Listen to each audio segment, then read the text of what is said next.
حبيسة جانوقي. أعوذ بالله من الشيطان الرجيم. بسم الله الرحمن الرحيم.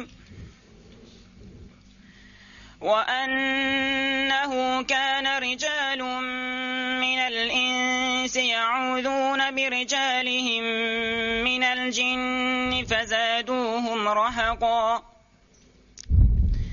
وأنهم ظنوا كما ظننتم أن لن يبعث الله أحدا وأنا لمسنا السماء فوجدناها ملئت حرسا شديدا وشهبا وأنا كنا نقعد منها مقاعد للسمع فمن يستمع الآن يجد له شهابا رصدا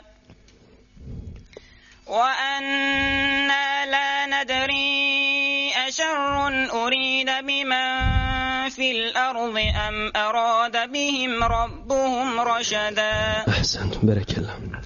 أعوذ بالله من الشيطان الرجيم. بسم الله الرحمن الرحيم. وأنه كان رجال من الإنس يعوذون برجال من الجن فزادوهم رهقا وأنهم ظنوا كما ظننتم أن لن يبعث الله أحدا. Ve insanlardan bir neçe adamlar cinlerden bolan bir neçe adamlara pena getiriyendirler. Pes şoların gumrahlıklarını beter ettiler. Ve cinler guman etyenmişler. Sizin guman edişiniz yali ey insanlar ki herkes Allah tebarek ve teala bir ahadini kabirden turulmaz ve diriltmez deyip ve inniden son Resul vermez deyip pes bu gumanlar yalan boldu. Bu Kur'an-ı Kerim bildirdi ki inni Resul vergenini ve kıyamet bardığını ve halklar hesab için kabirden dirilip turulacak vaktini bildirdi. Rivayet ediptir. Ensarilerden bir adam aydıptır. Men bir gün atam bilen Medine'ye uğradım. Şol vakt Hazreti Resul-i Ekrem'in gurrunu Mekke'de täze şuru edipdi. Şonda yolla akşam bolly bir çopanın yanına barıp yattık. Vaktiki giyeceğin yar bolanna şon koynuna qurt degdi ve bir avlağı alıp gitti. Şonda çopan aytdı: "Ey deren eyeti buun kun, qoňşyňdan habardar bol. Qoňşyňy sakla" dipdir. Çopan şeyt qıyırya. Şonda bir yerden bir ses çıktı. Qarasy görünmeye şol aytdı: "Ey Sirhan." Sirhan Arabi möjek diýdiga. Mütadi möjek diýip terjüme edilýän ey Sirhan. Sinin kesreti bilen Sirhan gork möjek diýdi. Ey Sirhan awlagy göber diýdi. Şol wagt fawri awlak ýygyna salim geldi. Şonda Allah tebarek we taala Mekke'de özüniň Resuluna ýanky aýaty nazil etdi. İnsanların bazıları cillerini penalayar ve cillerden kömek isteyerler deyiptir. Mukatil diyen adam aydıptır. Awval deslap cillerden pena isten ehli Yemendir. Ondan sonra garb tarafta şayı bolli. Pes vakti ki İslam gelip Kur'an nazil bolanna pena getirmek fakat Hudaga bolli. Hudadan gayriga pena getirmek haram bolup qalli. Pes aziz musulmanlar, insanın etimad etmeli zadi ve yapışmalı yeri fakat Hudadır. Emma asbablara teveccüh edip tesirini Hudadan görsen hiç eybi yoktur. Ve tahqiq bil asmanğa yakin barmağı istedik. Feriştelerin kefini eşitmek için. Pes biz asmanını güýçli saklagıwçylardan ve yıldızların şahabından dolu taptık. Jıllan kepleri ahemmesi. Ve tahqiq biz mundan awwalla eşitmek için oturulyan yerde oturduk. Pes inni her kim eşitmek istese özü üçün keminne yıldızların şahabını tapar. Yani biz asmanın tarafına uçup bardık ve gördük asman kuvvetli ve güçlü saklagıwçylardan dolumuş ve yıldızların şahabı bilen atılyar ki hiç bir cin asmandan bir haberini bilmeye kudreti çatmaz. Eğer cinler asmanga oğrinça barıp bir haber bilmekçi bolsa keminne duran şahab ve uçgullar sataşıp helak bolar. Emma bundan awval bil asmanga yakin barıp her no haberlerini eşiterdik. Hiç bir yerden mani yoktu. Inni her kim barjak bolsa helaket bilen ruberu bolýar. Ve biz bilmeýär aya yerdäki zindagi etýärlere yaman işine irade edilimi ýa-da şolaryň perwerdigary şolaryň hidayet tapyp dogry ýola düşmeklerini irade etdimi? Yani Allah tebarek ve teala täzelikde eden nazamyny we bu kadar hafazatlaryny ýerdäkilere haýr üçin etdimi ýa-da ýerdäkilere zarar berjek bolup etdimi? Öýle ýaxşy biljek. Hulasa Qur'an-ı Kerim'in nazil bolup Resul iýerilmegi şu zatlara sebep boldy. Inni aya ýerdäkiler Qur'an-ı Kerim'ge tasdiq edip öz rahmetini duş edermi? Ya da Hudaның iradati şeylemi ki Qur'an'a tasdiq etmani ve Resul'a tabi bolmani hemmelerini helaketge layık boljaklarmy? Bu zatny Hudaның özü ýaxşy bilýändir. Kimin iman getirip hidayet tapjagy we kimin gomrah bolup ýollan azjagyny. Yine geçen heftede geçişýaly Resulullah sallallahu aleyhi ve sellem Okaz diýen bir bazar wa tamam Araplaryň üýşýän ýeri, tajirleri, beýlekleri Amşatak İslami ýaýratmaga baryaqa ýolly erti namazy batny Nakhla diýen ýerdeki geçen heftede kamilen geçdi müfesselen erti namaz okyp tuqa jilla gorýaly bir nefer hey oraqaw Qur'an okypdy. Aham öz kavmlarynyň ýani başga şeytanlaryň jillyň ýani baryp da şikepler aýtýarlar. Biz odol Hudaýdan başga kişiden pena isterdik. Jilla insandan, insanla jindan kömek isterdi. Emma inni ýok. Bir Qur'any nazil eden Hudaý Taala ba şoňa pena getirmeli. We jillar guman etdi, adamlaryň guman etýäli Hudaý bir peýgamber inni iýermez diýip. Ya İsa ahirin peýgamber, bir näçe Yahudiler Musa ahirin peýgamber çün jilla da eýni adamla ýaly bir neçesi imanı varmış ki Yahudi olsun, bir neçesi Nasrani ve Mesihiymiş. Doğum bundan sonra Hudaý Taala peygamber iýermer diýen gumanlary varmış, etiqatlary varmış. O gumanymyz yalan bolup çykdy. Keýinni şu mahal Hazreti Resul Ekrem Muhammed Mustafa sallallahu aleyhi ve sellemi peygamber edip iýerdi we şoň ýol bilen baýat bolmaly. Hilafe peygamber kesi rehgozit ki hergez be menzil nekahet resid.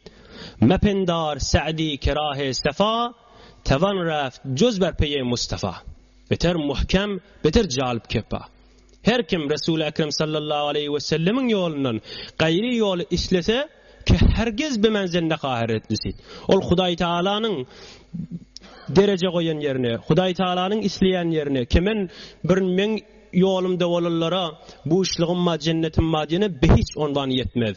Sen hiyal etme, fikretme, guman etme ki Resulullah sallallahu aleyhi ve sellem Hazreti Muhammed Mustafa sallallahu aleyhi ve sellemin yolundan başka yol bilenne şol doğurca yol bilen gidip bolar mukadib. Biz ol gumanymyzy ýaňyşmyşdyk we aknun şmahal şu ýagdaýda da jillan aýtýany Resul-i Ekrem sallallahu aleyhi ve sellem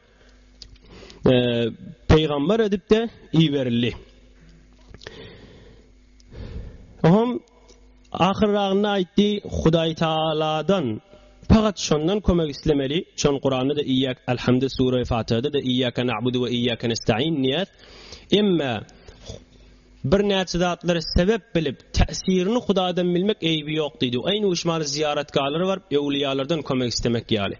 Indi bizim bilmeli adamız şu aqide uğruna ewliýalardan kömek istemek barady hatmen şaýetken ihtilaflary eşdiýän mollaňyz inki qawsi her bir ziyaretga baramyzda Hudaýa Hudawanda ziyaret edemden sonra şu bir ýaxşy zada, şu bir gowa adam, ýa şu bir peýgamber, şu bir weli, şu bir imamzada, şuň hormatyna maňa falan zat bermeň hajatim bitir.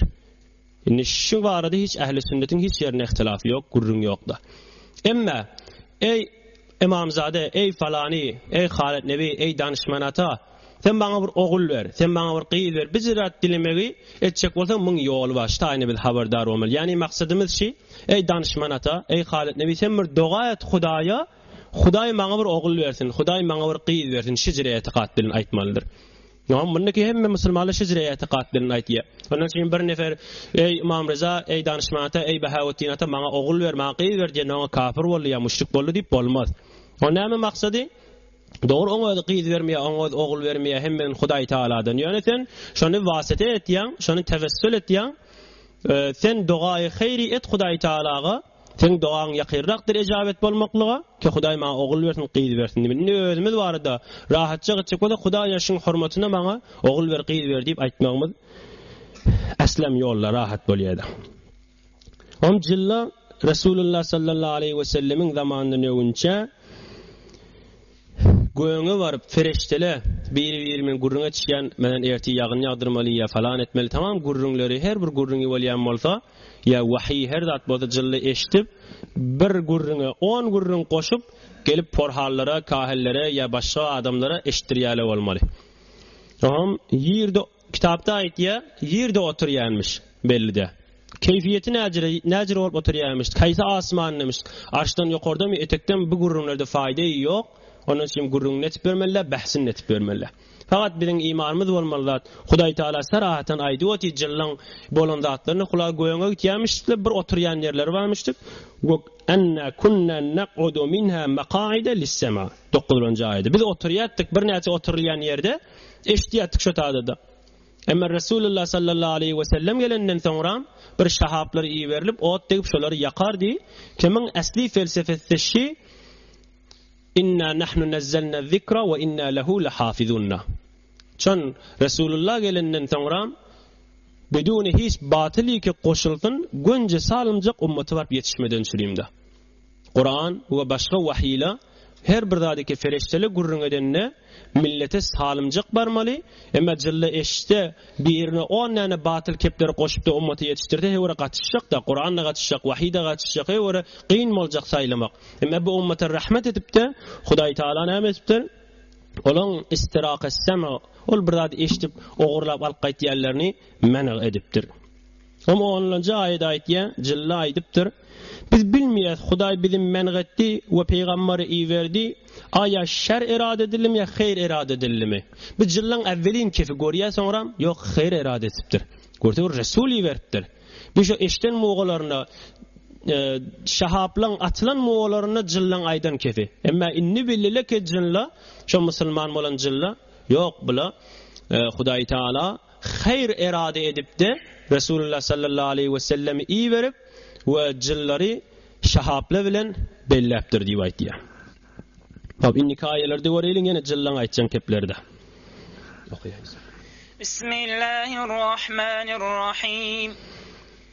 Ve anna minna salihun ve minna dun zalik kunna tara'iqa qidaza. وَأَنَّا ظَنَنَّا أَن لَّن نُّعْجِزَ اللَّهَ فِي الْأَرْضِ وَلَن نُّعْجِزَهُ هَرَبًا وَأَنَّا لَمَّا سَمِعْنَا الْهُدَىٰ آمَنَّا بِهِ فَمَن يُؤْمِن بِرَبِّهِ فَلَا يَخَافُ بَخْسًا وَلَا رَهَقًا وَأَنَّا مِنَّا الْمُسْلِمُونَ وَمِنَّا الْقَاسِطُونَ فَمَنْ أَسْلَمَ فَأُولَئِكَ تَحَرَّوْا رَشَدًا وَأَمَّا الْقَاسِطُونَ فَكَانُوا لِجَهَنَّمَ حَطَبًا. Barakallahu ahsentum. Ve bizim bazılarımız salihidir ve bazılarımız ötekin değildir. Yine jyllaň aýtýan kefi. Ve biz enva aqsam yollardadık. Yani Kur'an nazil bolmazdan awwalla jyllar hemmeleri bir yolda dälmiş. Belki bazılarının raftary ve kerdary ýaxşymış ve bazıları nihayetde şerur ve bedkarmış. Ve başgaları da qanimatragy ve telekeragi de barmış. Hulasa hemmeleri bir halatda dälmişler. Hatta jylların bazıları Nasrani ve bazıları Yahudiymiş. Emma inni Kur'an nazil bolly ihtilafni ve ferqe bolmagy aradan aýyrmak üçin. Ve biz bildik ki herkes Allah tebarek ve Taala'nı yerde aciz edip bilmeyeceğimizi ve kaçıp da kurtulup bilmeyeceğimizi Yani biz şu miqdar bilýäris ki Qur'anyny kabul etmesek Hudaňyň azabyndan nejat tapyp bilmers we Hudaňy aciz edip bilmers we Hudadan kaçyp da gutulyp bilmers. Biz Qur'an'a we başga nişanalara fikir edip billik, biz her ýerde bolsak Huda bizni ihate edip duranlar. Biz ondan kaçyp gutulyp biljek ýerimiz ýokdur. Allah tebarek we taala bizim hakymyzda näme zatny erade etse, onu etjek işinden gaýtaryp biljek zat ýokdur. Pesçiller şu tariqa öz kavmini kabul etmege ve dini İslam dahil bolmaga teşvik edip heveslendiripdirler. Ve biz vaktiki Kur'an'ı eşitemizde şuna iman getirdik. Pes her kim özünün perverdigarına iman getirse pes sogavynyň kem bolmagyndan we özüne harlyk yetişmeginden korkmaz. Yani biz iftihar etýär. Hemmeden awwal Qur'any eşitdik we bedun şekk we terdid şonu kabul etdik we şuna iman getirdik. Pes her kim şuna iman getirse mümin adam Hudaňyň ýanynda hiç satdan korkmaz. Oň sogaby da kem edilmez we etmedik günahyny da birine yüklenmez. Ol adam halkın ruswa bolýan gününde ruswa da bolmaz. Ve bizim bazymyz Qur'any eşitenden soň musulmandyrlar we bazymyz hakdan çykgujydyrlar. Pes her kim musulman bolsa, pes şolar dogry ýoluny ihtiýar edendirler. Yani Qur'an nazil bolandan soň bir iki firqa bolup, bir firqamyz Qur'ana iman getirip musulman boldy we bir firqamyz beýinsaf bolup hakdan ýüz öwürdiler. Ve Qur'any we Rasulny ýalanga nisbet berdiler. Pes her kim jinlerden musulman bolsalar, bizim bolşymyz ýaly. Bizim bolşymyz ýaly. Pes şol dogry ýoly düşüp hidayet tapgan adam bolar. Ve İslam şony uly nimetlere ýetirer. Pes jinleriň da musulmanyny barmış we kafiri da barmış. Ve ol hakdan çykyp ters ýoly düşerler, pes şolar jehannemiň oduny bolarlar. Pes hakdan ýülegürýärler, şu dünýede 5 gün hoş bolsalar da ahiretde şolarga nesip boljak zat azab we halakatdir. Aziz musulmanlar, şu suraň awwalyndan ta ýanky aýatga çelli 15 aýatdir. Bir neçe jillerin Qur'any eşitip musulman bolup iman getirip barıp öz kawmlaryna eden tebliğleri we nasihatleridir. Inni qalan 3 aýat Allah tebarek we taalanyň am tarykyna çejen bolsun we çe insan bolsun eden nasihatleridir. Pes bir neçe jiller Hazreti Resul-i Ekrem'den Qur'an-ı Kerim'ni eşitip fawri iman getirip barıp özleriniň kawmlaryny diniňe davet edip Qur'anyny we Hudaňyň ahkamlaryny öz milletlerine ýetiripdirler. 12-nji aýetde aýtdy: biz güman etdik, yani çyndan billik, kabul etdik ki Hudaýy ejid etip boljakka ýeriň ýüzünde we ondan gaçyp da boljakka. Ýene wezden Resulullah sallallahu aleyhi ve sellem namaz okyp duqa bir neçe jylla gelýäle, eşitýäle, barıp kawmlaryny tebliğ etýäle, Hudaý Taalamyň elam edýär Resulullah. Belli bolýar hiç bir Hudaý Taaladan gaçyp boljakka, Hudaý Taala garanky ýerde, garanky gecede, qara daşyň üstünde, qara qarynçaň ýürüýüşinden habarda we izni de we Hudaýyň izni bolmasa qymynlap da bilmez. Bir hikayet ba, beter bir jalip. Hudaý Taalaň hazır nazır hemme zady bilipdi, zaman fark etmeýärligini beter jalip düşündirýär. Hudaý tebarek we taala bir gün Hazreti Musa ala nebiyina we aleyhissalatu vesselam'a aýdypdyr: "Ey Musa, şu falan çeşmeň ýanyna sen bukunna dur, fakat suwa gelip su içýän adamlary gözläp otur. Hiç bir zat keplemede zat da diýme. Bir form bukunna dur, seni gelen adam görmesin, emma sen gelýärler gör." Bolýar diýär Hazreti Musa aleyhisselam. Oturýar, bir adam gelip su içýär. Şahsy evvel bir adam gelýär, su içýär, jüsünden bir halta pul gaçýar, gaçanyny bilmeýär, gitýär şo durşuna. Suwuny içdi, pul galy.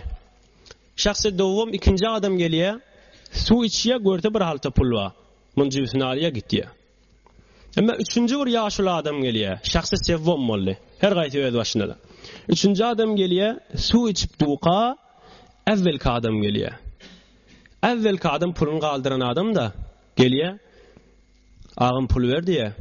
Onu aýtdy, men puldan habarym ýok diye. Pulu ikinji adam alıp gitdi de. Onu ýok, sen alyp dursaň, ýok men alamak, köpdög burup öldürýär meni. Ama Hudaý Taala aýtdy ey Musa her kim öz hakyny ýetişdi diye. Gözden hazır nazır Hudaý Taala hemme zady bilýärdi, hemme zady ihata edýärdi, hiç tat ilminden çykanak. Nazire yetişdi, o pulal gitti, o da vurully, ölli. Şahsı evvel pul koyup gitti, şoň bergisi wady, gaçyp be şahsı dowlama. Şu falança miqdar bergisi haltaň içinde watdy, suw içmäge geldi, şu pul watdy, alyp gitti, bilagat hakyna yetişdi. Şahsı sevom, ol ýaşuly gelip suw içipdi. O şahsı evvelin atasyny öldürüp gaçyp bätdi. Qisas bermejek bolup, gany dökmejek bolup. O evvelki adam gelip muny bugurup öldürdi. Sapma-sap boldy, o da qısasyny Allah hakyna yetişdi diýip aýtýardy.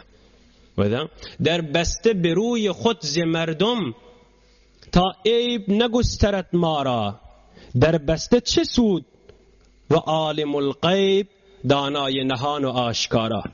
Bir günah etjek bolamyzda ýa-bir ogryň çaý içetjek bolamyzda gapyny ýapýar, ogryň çaý etýär, her bir günahy bolsun. Kiçiden ola qana gaşyn, her bir zat bolsun. Näme diýip merdum bizi görmesin, hamsaye bizi görmesin. Şey diýip de taib ne gösteret mara.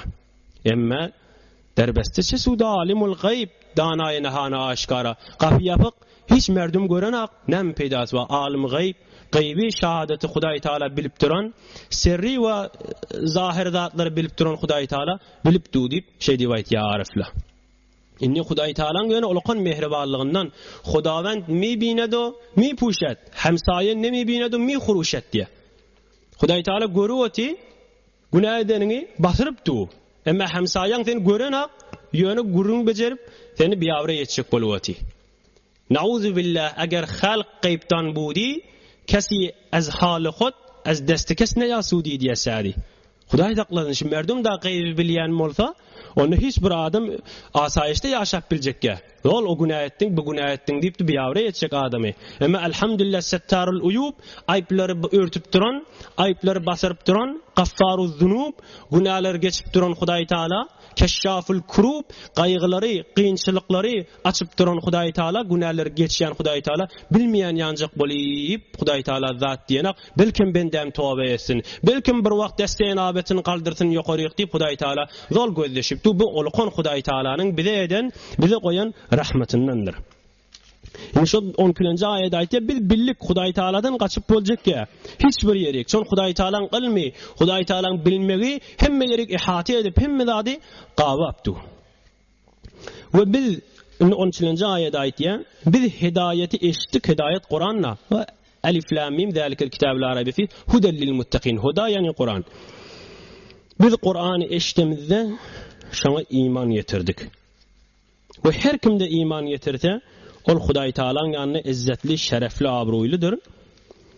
We 14-nji aýetde aýtdy. Bizden musulman da wa, kafir da wa. Biz her kim musulman bolsa, dini İslam'a gelse, ola terakki ve rüşd we Hudaý Taalaň ýanyna izzetli, şerefli bolmaklygy ýola girdiler. Saadete girdiler diýip aýtdy.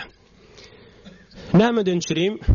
İslam'ın bir azyjyk gurrun etsek, Hudaý tebarek we taala evvelina Kur'any heýwara gaýymlapdyr. Şu mahal, şu esri hazirde o fikretden görün, şeyli maddi garayi bolsa da insan düşünüpdir.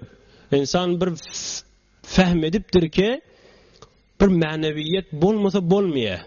Ne erti turyan, gityan, gelyan, akşam yatyan, aynu hayvan yanak bolup gezmeli, iştede ölmeli.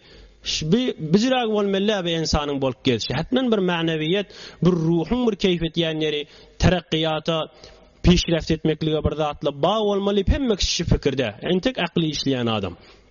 Aham, eger şu dine gaşyn, maneviyete gaşyn, Hudaý Taalaga gaşyn bir nefer ýakynlyjak bolsa, İslam dinine girmese başga ýol ýok. Näme üçin? Çün hiç bir dini ýok. Senedi kamil bolsun, etibary kamil bolsun, hewara gawy bolsun, öz peýgamberine dagyk elsin.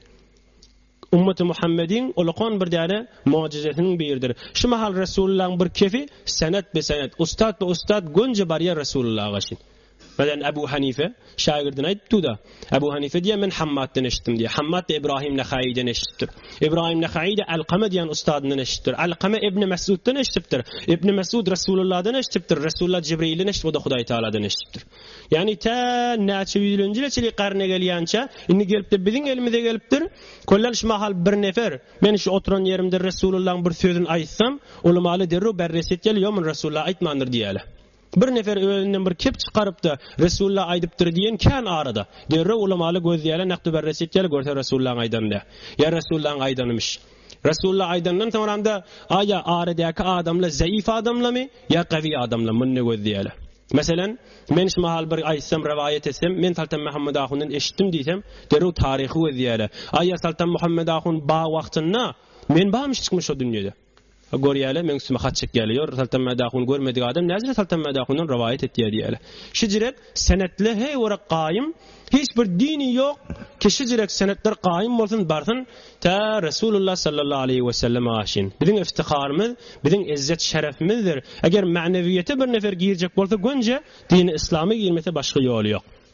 Çünkü Huday Teala ayetiye ve innehu lekitabun aziz la ya'tihi'l batilu min bayni yedayhi ve la min halfihi ayelerini okuyup vermeyin. Hey var aziz, ihtiramli, ulqan kitaptır Kur'an, öwünden izinden batil gelmez.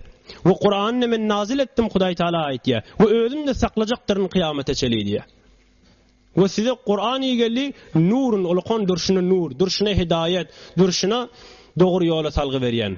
Ve inneke letehdi ila sıratin mustakim. Ey Muhammed sallallahu aleyhi ve sellem sen iyiliğine düşen adamları hey vere gün yola. İki dünyada saadeti tezmin et yani sen hidayeti tuturanırsın deyip de Huday Teala şey diye. Nämeden çüreyim? Sen İslam ayetiye zulmetme diye. Adaletli bol, sadaqatli bol, abray heysiyetli bol, halkın malına hıyanet etme, öz hakkına razı bol, başka kişinin hakkını tecavüz etme. Tamam şu ziraatlara ait ya. Sen hem öz ferdi ödün ve hem hanvadan ve hem camian hulata arası olsun deyip tavşir ya müteessifane İslam menen Müslümanları biz farkını açmalı. Bir neçe adamları görüp İslam şu mu kadimelle? Müslümanlık başka, İslam başka. Müslümanlığın yağdayını görüp İslam'a letme vurmalı. Biz amel etmeyiz, biz tembeliyetiyiz, biz zayıf, biz şunu amel edip bilemiz. Biz öz amellerimiz bilen, öz kerdarlığımız bilen, öz reftarı hasenelimiz bilen Kur'an'ı tefsir edip bilemiz. Ne kadar dünyanın yüzünde tamam o da neçe min yıllar cahiliyet bilen, kafirlik bilen geçiren yurtlara Müslümanlığın ahlakları sebep bol yaşala İslam'a gerayiş tapsırla Müslüman bolsunlar. Biz näme İslam ayduvati hemme taraftan Hudayi bol, arasta bol, hiç tada hiç kim hakkını tecavüz etme, öz hakkına razı bol deyip şeyle tapşırıyor. Biz her kim Müslüman bolsa taharru raşida doğru yola girdiler. Çün Kur'an kamil senetli Huday Teala ayetki kıyameti saklap durnuya 1400 yıl geçiptir bir noktada edafa bolanakta. Şu önkü gelişi vagan bir gengratda. Tamam, nikayelerde görelim. بسم الله الرحمن الرحيم وأن لو استقاموا على الطريقة لأسقيناهم ماء غدقا لنفتنهم فيه ومن يعرض عن ذكر ربه يسلكه عذابا صعدا وأن المساجد لله فلا تدعوا مع الله أحدا وأنه لما قام عبد الله يدعوه كادوا يكونون عليه لبدا أحسن بول بركة ومن شو حكم نبحية اللي doğru bolsalar hak yolun üstünde tahqiq men şolarni suwararın köp suwlar bilen taşlarını şonna imtihan ederin. Yani eğer insanlar ve ciller hakkını kabul edip Kur'an'a tasdik edip Resul'a tabi bolup doğru yola düşseler elbette men şolarga imanın ve ibadetin bereketinden baran rahmetini yağdırıp şolarını köp edip qahtçılık bertaraf ederin ve mallarını ve nimetlerini baran rahmetin vesileti bilen bolçuluk ederin. Aya şükrünü berca etýärler mi ya etmeýärler mi deyip imtihan etmek için Rivayet edipdirler şol wagt Mekke ähline qahtçılık gelip halları nihayetde perişanmış. Hazreti Resul Ekrem'in duasından köplerçe yıl qahtçılık bolup iýmege zat tapmandyrlar. Oňa göre Allah tebarek we taala şu ayetde şolarny agah edipdir ki eger ähli Mekke tamamen zulm we setemden tövbe edip Hudaga rücu etseler onna qahtçılık bertaraf bolup baran rahmet nazil bolup imanlarynyň bereketinden bolçuluk bolar diýipdir. Ve her kim özünün perverdigarının zikrinden ve ibadetinden yüz öwürse şonu güýçli azapga dahil eder. Ve tahqiq mescitler Huda üçindir ve Hudanyň öýüdir. Pes hiç bir ahadiga ibadet etmeň, Hudaga şerik edip mescitlerde Hudanyň adından başga ady tutup dua etmeň ve ibadet etmeň. Yani her kim Hudany feramuş edip dininden yüz öwürse onun için aramlyk ve rahatlyk ýokdur. Belki onu nihayetde güýçli azapga dahil eder. Eger dinden, Qur'andan yüz öwürmege inkar etmeginden bolsa, onna azapda hemişelik galar. Ve eger inkar etmäni ýöne soslukdan bolsa, onna günäsi ne miqdar bolsa, şo miqdar azapda galjakdyr. Rivayet edipdirler, saada diýdigi dowlukda otdan dağdır. Günahkarlary şoňa çykyň diýip mejbur ederler. Şonda her kim şoňa aýagyny degirse, şoň hararetinden erer. Ýene awwal qysýaly bolar diýipdirler. Bazılar rivayet edipdirler, Velid ibn Mughayraga emrediler. Bir ma'ruf zangar, bir kasif melun adam Resulullah muzahimdol edip beren. Şoňa emrediler, şu dağa çyk diýip. Şol dağın defesinden ferişteler zincir bilen çekerler. Şol dağın defesine eltip yine aşağı taşlarlar. 40 yıllap şu tariqa azap bererler diýipdirler. Ondan soň mescitler Hudaňyň zikri üçin ve ibadeti üçin bina edilen has zatdyr. Pes Hudaga hiç kimni şerik etmeň, mescitlerde Hudadan başgany Hudaga şerik edip ibadet etmeň. Yani yerin yüzü tamamen Huda üçin bolsa, o şu ummatga yerin yüzünü mescid edilen bolsa da, lekin namaz için ve ibadet için salınan jaýlar üçün has imtiyaz bardır. Namaz için ve Hudanyň zikri için salınan mescitlerde Hudadan başgan adyny tutary ýokdur. Huda ibadetini fakat Huda üçün has etmekdir.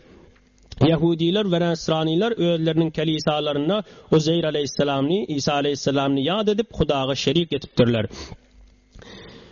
Şerikdir diýip hesap etýänmişler. Ve Mekke'nin müşrikleri de Beytullah-ı Şerif'in etrafına botlaryny koyup şolaryny Hudaga şerik bilýänmişler. Pes bu zatlar batıl zatlardır. Hakikat şudur ki ibadetini fakat bir Allah'a has etmektir. Hudaý Taala aýtýar, eger 16-njy aýda jyllan kepi tamam bolly. Eger ensejin fark etmeýe, dogry ýolda mustaqim dursalar, men şolary bol rahmet mesalaryny hem bu dünýede hem eger bu dünýede sirat-ı mustaqimde gönje şeriatda dursalar, pol sirat-ı mustaqimiň sünnetine gön geçerler. Ýöne bu ummatyň bir gowlugy bar. Wagan Hudaýa şükür etmeli biz şolardan bolupdyr. Şu ummatdan bolupdyr. Belki Resulullah sallallahu aleyhi ve sellem de kıyamatda bize ummat diýsin inşallah. Öňkü ummatlaryň içinde üç dua edenlerine şu dua etýärlerin içinde bir nefer günahkar bolsa dualar kabul bolmaýan, hemmeti baham istigfar etmeli. Bu ummatyň içinde kan günahkar bolsalar, içinde bir nefer gowy bolsa gowyň hatyryny hemmesinden çym ýagyn ýagmaly. Gowyň hatyryny hemmesinden çym rahmet gelmeli diýip de şey diýip şey imtiýazyny kitaplarda aýtýar. Eger dogry ýolda dursalar, fakat Hudaý diýseler, fakat Hudaý Taalanyň rizaýetini aljak bolsalar, oham merdumyň arasynda kesinlik binet beherdu saray keniki risanet be halqy Hudaý diýip de merdumy men rahaty yetiştireyin, bir üýşmelikle goýaýly ki hiç bir adamy fagirçilik basmasyn, hewre kynçylyga salmasyn, ya bir ýerde zulm hakim bolmasyn, ya jehl merdum arasynda ýaýramasyn. Be her hal islam ýolunda, çe ilm urunda, çe ijtimai, çe siyasi, çe ferhengi fark etmeýe bir gademy atsa, şey dipde hemmet şu jamada şeýle bolsa Hudaý Taala men wada berýänni la asqaynahum ma'an gadaqa. Ruhlarda hemişe azat bolarlar. Iztirab we dilhiro asab dargym bolmagy biz zatlar bilen kalplerinde bolmar. Ruh rewallary azat we zahirin jismanilaryny men Hudaý Taala hoş ederni aýtýar. Linaftinahum fih men ýöne nimet beremde imtihan etýänlerin bendelerimi. Bolçuluk bolýa, ýagyllyk bolýa, pulla köfeliye, servet köfeliye, aya qiyinçilik bolanna, ayet düşenne, musibet yetişenne, Hudaýjan diýişi ýaly, zelzele gelenne Hudaýjan diýişi ýaly, mes wagtynda da, rahat hoş wagtynda da Hudaýjan diýämi diýmeýämi? Nişmal, men kan bahsine girecek sizde beder barada. Sizde bederde gözden biraz fikir deýliň. Hudaý bize ulkan nimet beripdir. Kişi ekilip be. Gulistanyň içinde bir ýaşap be elhamdülillah. Hop, şu mertelen döwreginde de tamam biziň aşaýerde gollamyň evvela öz ýerleri az. Cengelwani bu gadaryn alypdyr, näme bu gadar alypdyr, zordan azyk ýerde geçip bäle. Biz tamam hüjum etip de şeýlek barmaly. Onun içinde tesbih aýdyp duran ekille defelenmeli, dargamaly, ol ekiniň eýesiniň lanetine galmaly, mertele gitmeli, heýwanlaryň beddugasyna galmaly, aýaş erzeşi bamy. Aýahy biz şu zady bir fikir etmelilämi? Aýa jamiaň bir ulkan muazzalatynyň bir müşkilatyndan dälmişi. Ya sade formasyna geçivermelimi şuňsundan. Hop, eger biz fesatdan şirim diýen bolsak, o bazarda fesat näme fark etýär dogallamyň bir näse diýär. Yo, aslan o jirede. Otak evvelene arasatsa başardandan gitjek böyle şow düşdi, haw düşdi. Men ne gitjek, o da gitjek, hem saýda gitdi, bir de gitdi. Muň içinde gitdi bu kadar da atla. Vay bahal, kan ulamaly ulkan ustadlardan bir näçesi esin elam etdiler. Şoň ýoluny bir nefer aýrylsa biz jinaza okuyjekka diýipdiler. Inni jinaza okular bilen ulkan zat. Şu tak barandan soňram şu ýolly ya barýaka ya gelýaka şu taýda aýrylsa, muň ruhy da Hudaý Taala gaşyn uçup gitmeli. İlâ rabbike yevme idinil mesaq bolmaly. Ruhun çykdy Hudaýa gaşyn sürülip barýar. Hudaýa näme jogap bermeli şu ruh? Yirdi canı ayrılıp. Aya mescide var gelmişmi? Mescitten gelýärmişmi? Halalcak kasebinden gelýärmişdikmi? Ya halalcak kasebine barýarmışmy? Ya halalcak ticaret bilen bolup berenmişmi? Yirden gelýärmişdik bu adam. Ne yüz bilen, ne hacra iman bilen, ne hacra zat bilen madra Hudaýa jogap bermeli. Şoň ýoluny giden adamda. Birazajyk biz fikir etmeli. Ya meselen bir näçe dogallamyz aýtýarmy, men hany adam saklanym, men näme jamiaň hemmesi çykýardy. Sen de duasını ayt, duasını da duasını aydır. Eğer o cürü bolmasa fad yeközün, fe aleyke nefsek. Yeközün bolsan da dur şatada. İslam'da yok ki bidat.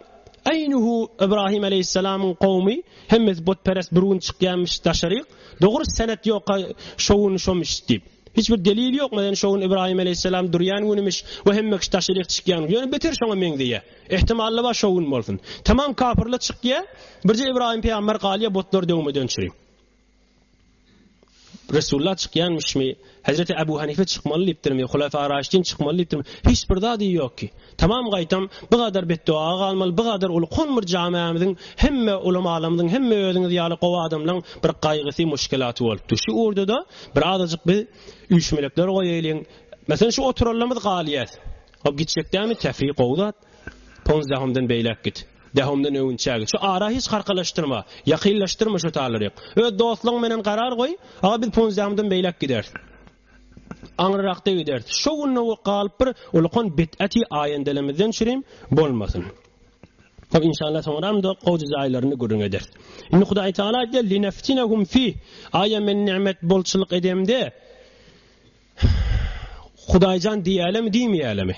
Öten ýyl mümkin sizden öw ýallaryna ýurdumyzda şeýin üç gümmediň ödüne zelzele gelipdi. 2 gün taňram sizde bu kadar çykylypdy. Bagan Hudaý Taala hoşdar beripdi, agah etdi, şema şeýla has bolupdy. O ulkan tsunami afet gelýärdi. Näçe 100 000 nefer gitmeli şodur şuna. Bir näçe jazileri ki aslında adam barmýarmy, faqat bir lord adamla barmaly. O da näçerek şeriatyň söýmeýän formasyna barmaly. Jazireden ne eser galmaly. Birazajyk haberdar bolmaly. Hudaý Taala meni imtihan etdiňe bir wagt hyýal etmeýäliň. Şol adamlar ölüpdir, ýok bolupdyr. Ýok, ölen adam hemmesi ruhy Hudaý Taala gaşyn sürülipdir. Metni Qur'an aýdypdy. Hudaý Taala hemmete jogap gowy bolmaly. Gowy bolmasa ýerek gider, helakawaty ýerek gider bide belli hatda. We her kim Hudaý Taala 17-nji aýatda aýtdy. Hudaý Taalanyň zikrinden ýüze görse, o ulkan azaba giren we mescidli mahsus Hudaý Taalanyňkydyr, başga gurrun bolmasyn. Şun tefsirinin içinde bir gurrun geldi, otdan dağ varmış deyip. Otdan da dağ bolar mıqam. Ehl-i sünnet bir daha da aytiya aqide kitaplarında. Qiyasul gayib alel şahid batil, qiyas-ı şahid alel gayib de batil. Biz kıyameti göremiz. Kıyamatda amel çekilecekmiştik. Ya kıyamatda bir näse namaz gelecekmiştik aňyrdan diye. Sen elinden beheştel çekmişdik diye. Näzir bolýar? Sen ýa kıyasty namazyň okyp dursaň, o ki bir aýynne, o ki bir araz, näzir sen elinden tutup gitmeli belli diye. Ama ki ulamalar aýtdy, sen kıyamat başga, ahiret diye okba diýile bir dünýä öz başynda. Bir dünýede görýän zatlaň menen oňa kıyas etip bilmeýän. We ahiretdäkinde bir kıyas etip bilmeýän. Şayet Hudaý Taala meselen şu dünýede daşy üstüne örsen, dağ bolýardy. Hop odu üstüne koyup bolmaýar. Oduny koysaň bile odu koyup bolmaýar. Hop o dünýede odu üstüne koýanda dağ bolýar ne derdi? Müşkil ýok ki Hudaý Taala. Şu dünýede bir adetleri koyupdyr. Bu adeti bozjakmış Hudaý Taala, ahiretde başga bir adetleri geljekmiş. Yahmiluna awzarahum ala zuhurihim diye. Eynuhu bir şmahal karger adam arkasyna yük götürüp yükleýişi ýaly günahkar adamly günahlarını arkalarına yüklejekdirler diye metni Kur'an. Yahmiluna awzarahum öz günahlarını yüklejekler ala zuhurim arkalarına ağır olsa yürüyüp bilecek gele, yengecek de olsa yortuk gidivermeliler. Hop. Biz bir dünyadaki görýän zatymyz bilen kıyametdäki zady kıyas edip bilmeýäs. Ondan sonra mescidin bir näçe hukumlaryny aýdaýalyň. Mescidin edeplerinden ýatdaş etjek bolsa, mescidin edeplerinden 8 ýanyny ýatdaş edipdir. Biri aňyrdan gelende salam bermek mescide giýrende. Eger adam ma bolsa, assalamu alaykum diýmeli. Adam ýok da bolsa, assalamu aleyna we ala ibadillahi's salihin. Ittihiyatdäki da. Assalamu aleyna we ala ibadillahi's salihin. Hop mescidden bir näçelerini gaflaryny agdyny ýazypdyr. Allahumma iftah li abwab rahmetik. Hemçin muhimde aýsaňa gowdat bir dua hayr. Şu salam bersen galawdat boyundan üzülýärdi. Mescide giýrende tahiyyatül mescid okulýar. Kan adamlamy dogalymyz okuýandyr. Olarda sual bolan ýaly bolýar. Tahiyyatül mescid eger aňyrdan gelende qamat diýilmeýändir, wagt bolsa okuýmaly. Qamat diýilen bolsa, tekbirlenjek bolup duran bolsa sen tahiyyatül mescid okuýma omuga. Sen parda okuýsaň, pardyň da bolýar, tahiyyatül mescidiň de ýerine oturýar. Üçüncüsi, mescidin içinde dünya gurrun bolmaly, alp satmadandır ya her bir dünya rapti bolsa, onun içinde gurrun bolmaly. Dördüncüsü, kılıç, şemşir, bıçak bu zatlarda çıkarılmalı. Bir nefer tehdit etmeden çürüyüm. Hatta kafir de öldürecek boldan, birine kısas salacak boldan her namazı mescidin içinde bolmaly. Beşincisi bellemeli adamız. Bir nefer yitigi var olsa yitigini salgı vermeli. Gelýän mescidin içinde falan tükany ýer demişdik, falan ýerde diýmeli. Daşary çıkarmaly, dogynyň bäri kelmeli. Daşary çıkdydan çaradan geçenje ýerindedir diýmeli, ya falan ýerdedir diýmeli. Mescidin içinde yitigini gözläp beren adama salgı bermeli däldir. Yeni bir altıncısı jaý barada dawalaşmaly. Munny bilmeli adamız. Hazda edelemez, dogallamaz hemmesi. Hemişe bir durýanca ýerleri var, şu taýda başga bir duranna, oň ýöňüni gaňtaryp gözläp başarmıyor. Yedincisi bir hafa necis wörte onna arassalamaly. 8-nji iýip içmeli, meger etikaf niýet bilen. Etikaf niýetde boljak bolsa şejere bolmaly.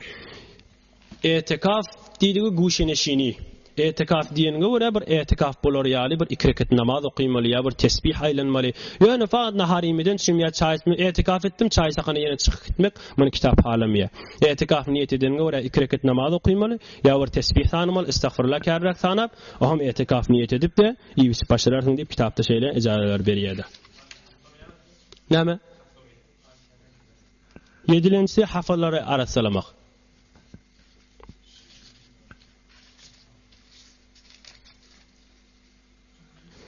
Hulasa mescidi hopştadan tamam etýär. Mescidi şu zamanı amuzişga etip bolanak nämeden çyrim bolmaýar bilmeýänmen. Mutaessifane käýwerden bir näçe ýerlerde biri birilen tukudurşyny ihtilafly. Heýwer islamyň ýokuş görýän zatdyr. Mescide barandan tam agzy birlikden çyrim şu taýmyr kongre etmeli, üýşmelik etmeli. Bir İslamyň terakkiýaty urda, İslamyň ferhengi urda, namazhany ferhengdir ya başga näme ferheng bolýan bolsa kelaslydyr, ähkamlydyr, tefsirlidir, wagt jeleselerdir, näme bolsa üýşmeli. Şu mahal gözden geçen hafta şo ýokarda oturdu bir näçe doglamy tefsir urda üýşmelik etdiken bäfitleri de ýetdiler. Bir azyjyk kiçik üýşmelik, kiçik prenjimen. Onun başdan 20-30 ýan doglamy üýşdi, kan maslahatlara geldik, kan ýerde istifade etdik, şu mahal ýörüpdi. Oham näme etmeli? Mescidi bir üýşmelik jaý, agdybirlik jaý. Görüpdiňiz hiç bir teşrifat da gerekken mescide, hiç bir gaýdobendi de ýok, hazine de gerekkä. Gije ony çağırypdy, tomuz kışı da ýok, piro jawanyny ýok, garry jawallygy da ýok, her kim gelmeli. Hudaýa gulluk etjek adam ibadetini etmeli, üýşmelik goýmaly. Agzy birlik goýup da İslamyň terakkiýatynyň uğrunda bolmaly. Boldy da. Assalamu alaykum we rahmetullah. Allahumma Allahumma rahmetillah. O hayrat edin, başka yolda İslam'da iştirecek var. Kim evvel edeyim de alttaydın da. Hayrat edin. Güzelden sana yapın.